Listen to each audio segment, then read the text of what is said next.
Chaos hits New York's mayoral race as Andrew Cuomo launches a shocking Islamophobic attack, claiming Zohran Mamdani would cheer another 9/11. But Mamdani didn't flinch. Standing outside a Bronx mosque, he tore into the lies, confronting a city's deep-rooted prejudice and defending nearly 1 million Muslims whose voices have long been silenced.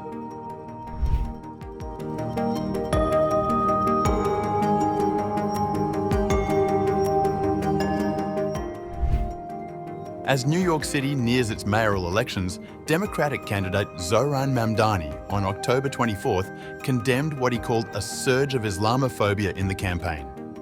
His speech came after former New York governor and independent mayoral candidate Andrew Cuomo mocked Mamdani during a radio interview. Cuomo suggested Mamdani would be cheering at another 9/11. Speaking outside a mosque in the Bronx on October 24th, Mamdani criticised his opponents for bringing hatred to the forefront, noting that their Islamophobia not only affects him as the Democratic nominee for mayor, but also close to 1 million Muslims living in New York. Yesterday, Andrew Cuomo laughed and agreed when a radio host said that I would cheer another 9/11. Yesterday, Eric Adams said that we can't let our city become Europe. He compared me to violent extremists. And he lied again and again when he said that our movement seeks to burn churches and destroy communities. The day before that, Curtis Sliwa slandered me from the debate stage when he claimed that I support global jihad. And every day, super PAC ads imply that I am a terrorist or mock the way I eat. Push polls that ask New Yorkers questions like whether they support invented proposals to make halal food mandatory, or political cartoons that represent my candidacy as an airplane hurtling towards the World Trade Center. But I do not want to use this moment to speak to them any further. Mamdani also reflected on the discrimination and challenges Muslims face in New York while emphasizing their resilience and contributions to the city. I want to use this moment to speak to the Muslims of New York City.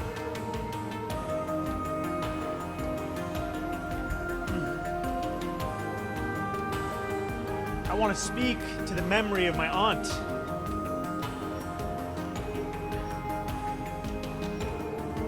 Who stopped taking the subway after September 11th because she did not feel safe in her hijab. I want to speak to the Muslim who works for our city.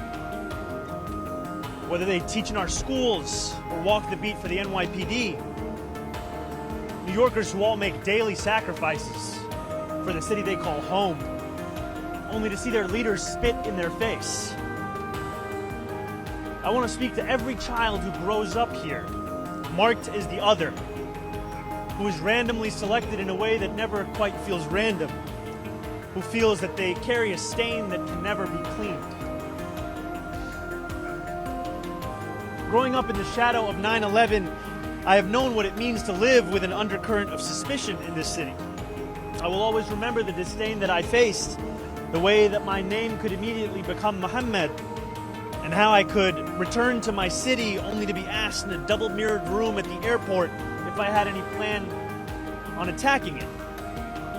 And since I was very young, I've also known that I was spared the worst of it. I was never pressured to be an informant, like a classmate of mine.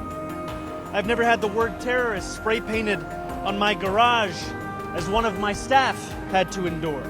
My mosque has never been set on fire. To be Muslim in New York is to expect indignity. But indignity does not make us distinct. There are many New Yorkers who face it. It is the tolerance of that indignity that does. Mamdani, who has built his campaign on affordability and price rise, has been time and again attacked by his rivals over his views on Israel and Hamas. His opponents have hurled Islamophobic attacks on him during the campaign. Cuomo's recent criticism of Mamdani in the radio interview, however, has not gone well with other Democrats either. Representative Gregory W. Meeks, the moderate head of the Queens Democratic Party, said, "It's easy to be silent but the right thing would have been to say something. You might not agree with Mamdani on other things, but he is a citizen of this country, and he wouldn't be smiling or laughing at that kind of attack. Meanwhile, Representative Richie Torres, a Bronx Democrat, wrote on X that to insinuate that a mayoral candidate would celebrate a second 9/11 is beyond disgusting and disgraceful. But when asked about the episode at a news conference hours later, Cuomo did not denounce the interview's host, Rosenberg's comments. Instead, he stressed that they were not his words. He said, "That's the host. Go talk to the host." The backlash came at a time when Cuomo and other opponents of Mamdani are adopting ever more dire language and racialized imagery to describe him. While Mamdani has earned endorsements from top Democrats, including New York Governor Kathy Hochul, New York Congresswoman Alexandria Ocasio-Cortez, and Independent Senator Bernie Sanders, the vocally pro-Palestinian candidate has struggled to win over other top New York Democrats, such as Senator Chuck Schumer, because of his pointed rhetoric towards Israel. Despite the reluctance of some establishment figures within the Democratic Party, Mamdani resoundingly won the party's primary election to choose its candidate for the general election back in June.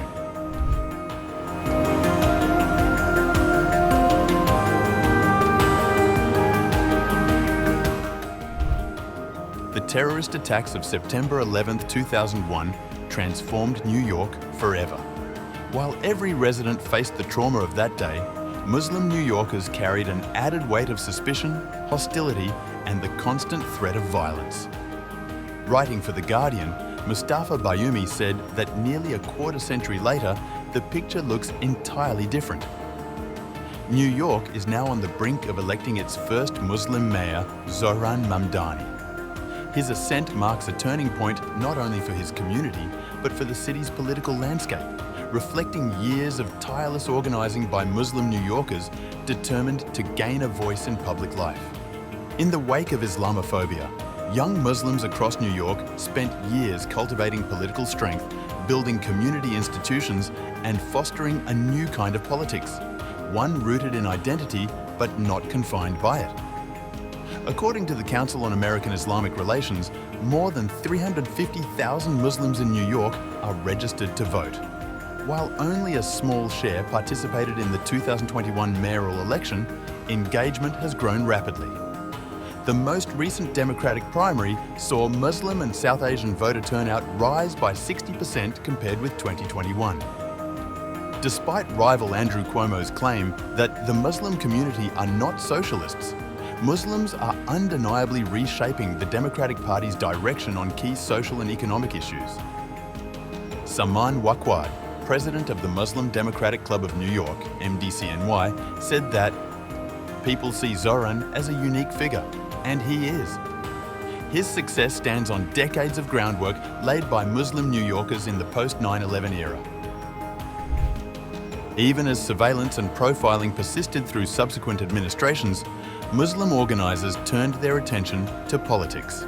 The founding of the MDCNY in 2013 marked a crucial moment as candidates were pressed on issues ranging from religious holidays in schools to unconstitutional police surveillance. Mamdani's rise grew directly from this movement. After volunteering on several progressive campaigns, he won a seat in the New York State Assembly in 2020. His political record, including a 15-day hunger strike with taxi workers and consistent advocacy for affordable housing, underscores his working-class credentials. Financially, his campaign reflects strong grassroots energy. Open Secrets reports that Mamdani has raised $16.8 million, with 90% of donations under $250, averaging just $98. By contrast, Cuomo's campaign depends heavily on large donors and corporate-backed super PACs, with significant contributions from Airbnb, Michael Bloomberg, and DoorDash. Mamdani's message is being carried by an extraordinary network of 87,000 volunteers across New York's 5 boroughs, each rallying behind his call to build a fairer, more affordable city. For many, Mamdani's success signifies far more than a political breakthrough. It marks the arrival of a community that turned years of marginalisation and surveillance into a powerful demand for justice, dignity, and representation.